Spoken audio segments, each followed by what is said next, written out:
Hello, what is up guys? Eman from Peso Smart PH here. Welcome sa panibagong episode. Shout out to all the podcast listeners as well. I appreciate you all. Today, let's talk about the psychology of money. So, I read that book a couple of months ago or probably a year ago. And inintroduce dun sa isang chapter na yung risk and luck are cousins. So, interrelated sila, interconnected sila. So, isang example. Si Bill Gates, he went to one of the only high schools in the world that had a computer. So, what were the odds, right? This was a clear advantage and privilege on his end. So, this was also discussed in another book by Malcolm Gladwell called Outliers. So, Bill Gates had all the privilege and opportunities to succeed. So, this doesn't discount na he was considered as a genius and he really worked hard, no, para ma-achieve yung mga successes na nakuha niya sa buhay niya and yung mga na-contribute niya sa tech industry and sa business. So, he had the right timing, the right resources, the right privilege, the right partner, and of course, a little bit of luck. So, sa flip side nun, yung best friend niya, si Kent Evans. So, he was also a classmate of Bill Gates at Lakeside School in Seattle. And he is also a co-member of the computer club. However, he died unfortunately at 17 years old in a mountain climbing accident. So, kumbaga, pinapakita nito na yung risk and luck go hand in hand. So, moving on, the world is too complex to allow 100% of your actions to dictate 100% of your outcome. So, lahat ng effort na binibigay mo, sabihin natin, 100% na effort na binibigay mo, hindi ibig sabihin no, na yung output na ibibigay nun sa'yo is 100% as well. So, you have to study or read up on the Pareto principle or the 80-20 principle. So, most of the time, ganun yung nangyayari. Sa 80% ng ginagawa mo, yung output is 20% lang. And then on the flip side, sa 20% na ginagawa mo, yung pinoproduce na output nun is worth 80%. So, hindi naman siya necessarily na laging 80-20 yung relationship. So, sometimes, pagka sobrang efficient mo na talaga, 5% ng work na ginagawa mo, nagge-generate siya ng 95% ng income mo. So, for example, sabihin natin marami ka ng businesses, no?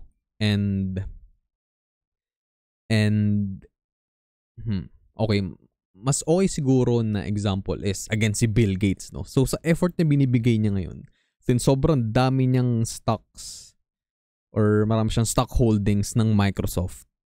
So, minimal na yung involvement niya dun sa company. Pero most of his wealth nanggagaling pa rin sa Microsoft. So, sabihin natin na 99-1 yung relationship dun sa Pareto principle na yun. So, I guess we will end on that example. Next one, when judging others, attributing success to luck makes you look jealous and mean. Even if we know that it exists. And then when judging yourself naman, attributing success to luck can be too demoralizing to accept. So, pagka sinabi natin na, oy, ang swerte naman niya kasi meron siyang high-paying job. But, you know, kumbaga parang dinidiscredit natin yung effort na binigay niya para mag-prepare, for example, dun sa interview na yun, para ma-accept siya dun sa high-paying job na yun. Then, for example naman, pag sa atin, sa sarili natin yung ginajudge natin. Sabi natin, hindi, I worked hard for this, so walang luck na involved. But, you know, sometimes well, most of the time, talagang involve yung luck, no? Like, right timing, tamang interviewer, tamang manager. So we just have to accept, no? Na sometimes we're lucky, sometimes we're not. So everything worth pursuing has less than 100% odds of succeeding. And the risk is what happens when you end up on the unfortunate side of the equation. So sometimes nga you're lucky and sometimes you're not. So dun pumapasok yung risk. And then of course, when you succeed, then luck is on your side. So the line between bold and reckless can be thin. When we don't give risk and luck their proper billing, then it's often invisible. So risk and luck are hard to pin down. Risk and luck are like doppelgangers. And sabi ni Nassim Taleb, so sinulat niya yung isang libro na yung title is Anti-Fragile. So that is also one good read. And if you're looking for something to read, that is a great book to pick up. So sabi ni Nassim, you can be risk-loving and yet completely averse to ruin. So isa rin yan sa sinabi sa Psychology of Money na yes, you have to take risk in life. And sa mga investors nga, no, inherit yung risk kasi kaya nga tayo kumikita kasi we are taking on that risk. However, yung dapat meron pa rin tayong margin of safety na yung ini-invest natin is actual disposable income, no? So we don't really need that money right now. And you have to understand na yung wealth is money that you don't spend.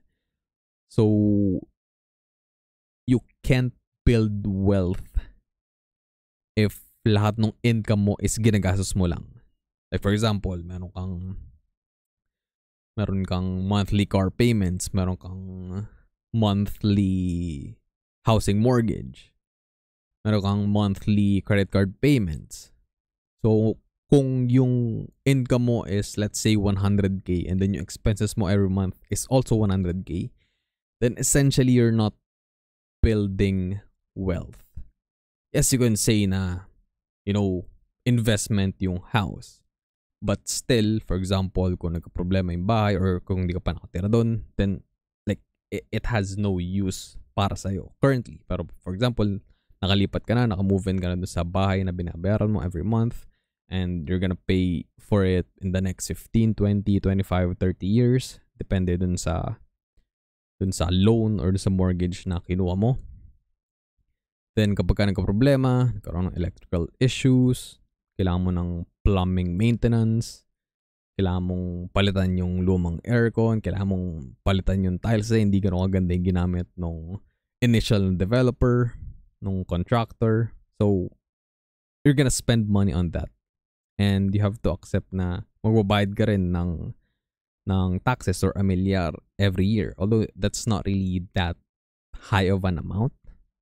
So, hindi mo na siya kailangan masyadong isipin, but still, it's an expense. So yeah, kailangan mong i-ramp up yung savings mo in order to build wealth. So for example, pwede ka mag-invest. Like, easiest way na is stocks. Or you can venture out into real estate nga. Kung mag-flip ka ng real estate, or kung ayaw mo ng ganun ka hands-on, or ayaw mo mag-flip, or ayaw mo mag-manage ng isang building or isang commercial complex, then probably pwede ka mag-REITs.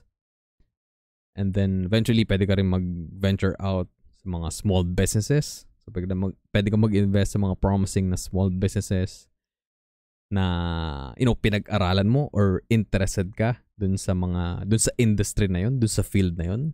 So that's also an option. But again, wealth is money that you don't spend.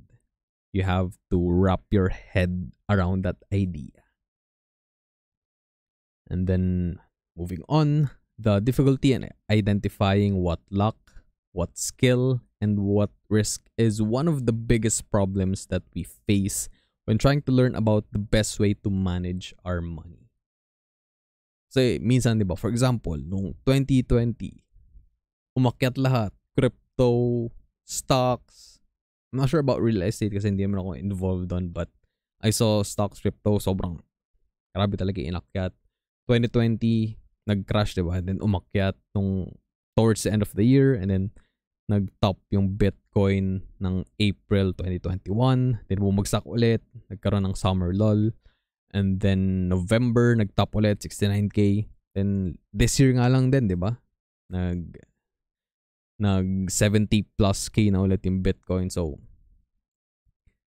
sometimes, iniisip natin na hindi na ito babagsak. Kailangan ko nang bumili ngayon. Kailangan ko nang mag-all in ngayon.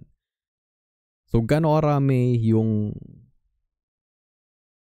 natalo na bumili nung April 2021, nung nasa tuktok nung Bitcoin. And na-recover lang nila a few months after, nung November 2021. Paano naman yung mga bumili ng 69K, 65K nung November 2021? Nabawi lang nila yung kanilang capital 3 years later, March 2024.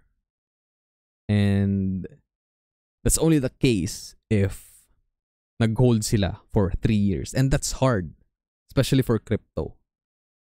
Kasi, for example, sa stocks, you can just hold it for like 10, 20, 30 years and it's still gonna be there. And based on historical trends, historical figures, it is a fact na kapag at least 20 years ka naka-invest sa US market, US stock market, you're essentially unbeatable. So kahit ano pang 20 years span, simula nung nag-start yung US stock market, kapag naka-invest ka lang dun sa market at least 20 years or more, you're unbeatable. Guaranteed na green yung portfolio mo kapag invested ka at least 20 years. So, syempre, mas bumababa yung chance mo na you're actually making money if mas mababa yung years na invested ka dun sa market. So, that's why I'm a big fan of long-term investing, just buying and holding and forgetting about it. Kasi I just want to bet dun sa, you can say na sure thing, no? Of course, yung previous performances naman ng market, hindi nun ginagaranti yung future performance ng market. But still, yung evidence like a century ng US stocks, you're virtually or essentially unbeatable. And then, ito pala, the next point. So, yung sinasabi ko kanina, when things are going extremely well, realize that it's not as good as you think. So, pagka nasa euphoria stage tayo, ang hirap isipin na babagsak yung market, di ba? Kasi inisip natin, hindi, tataas lang yung tataas. Pag nasa gitna tayo ng bulan, tataas lang yung tataas, tataas lang yung tataas. So, that's why it's important na alasin yung emotions natin sa pag-i-invest, sa pagbili ng mga assets. And dapat neutral lang tayo even if sobrang taas yung market or nasa bear market tayo, pababa yung market. So again, you're not invincible, and if you acknowledge that luck brought you success, then you have to believe in luck's cousin, which is risk. This can turn your story around just as quickly. So the most important part of every plan is planning on your plan, not going according to plan. So plan A, plan B, plan C. So maraming backup plans. And again, just invest money that you don't actually need in the foreseeable future. So para pwede mo nang kalimutan yung in-invest mo, hindi mo kailangan everyday, titingnan ko yung market, ano na ba? Up na ba ako ng 0.1%, 0.5%, 1%, or up na ba ako ng 20%? You don't have to think about that. And especially for me kasi, kinoconsider ko na siya as expense. So, sa isip ko, irrecoverable na yung yung capital na yun, yung pera na yun. Even though, yes, pwede ko siyang withdrawin like anytime pag binenta ko. But yeah, in essence, kumbaga, ginastos ko na yung pera. Wala na. Kumbaga, parang no strings attached na. So, pwede ko nang isipin na that's money for future me. So, nire-ready ko na yung pera na, or I'm setting aside that money for future me. And sabi nga ni Scott Galloway, nothing is good or as bad as it seems. So again, flashback nung March 2020, crash lahat ng market, PSEI nag 4K, US stocks nag-plummet, crypto nag-plummet. Like, it feels like kapag invested ka na it's the end of the world, kumbaga parang ganun, yung feeling. And you're questioning yung mga decisions mo. Tama ba itong mga binili ko? Tama ba nag-invest ako? Masyado pa talagang risky itong market na to. But eventually, the sun will rise again and makaka-recover yung portfolios natin. And I don't know if you remember, pinakita ko before na almost like 6 digits, almost 100k yung down or yung losses, paper losses lang naman sa BPI trade ko. And yeah, yung portfolio ko, Philippine stocks portfolio ko is in the red for a significant amount of time. But after a year, nag-recover and I turned that portfolio into a healthy one and umabot pa nga ng around 1M, and that was a time na yung net worth ko is nag-balloon and I became a millionaire sa peso. But yeah, of course, every day nagka-fluctuate. And again, yung goals ko before is nagbago na. Mas passive na ako ngayon. Kasi before, mas trip ko pa rin mag-stock pick. Kasi I thought na I had the skills and like the temperament for it. But eventually na-realize ko na it's much better to just buy ETFs, US ETFs in particular, in comparison to like picking your own stocks. So yun yung rationale ko for switching strategies. Although hindi ko naman binenta yung mga Philippine stocks ko. I still hold Philippine stocks. But actively right now, nag-invest lang ako sa US stocks mostly. And then sometimes I still buy crypto, Bitcoin, and Ethereum like passively din.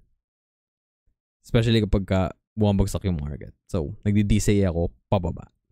And this year, hindi naman yun nangyari masyado since pataas nga yung market. But I believe last month, nag 54k. So, I bought some Bitcoin. And you have to stay neutral whether you're experiencing something good or something bad. So, not too low, not too high. And let's end this with a Charlie Munger quote.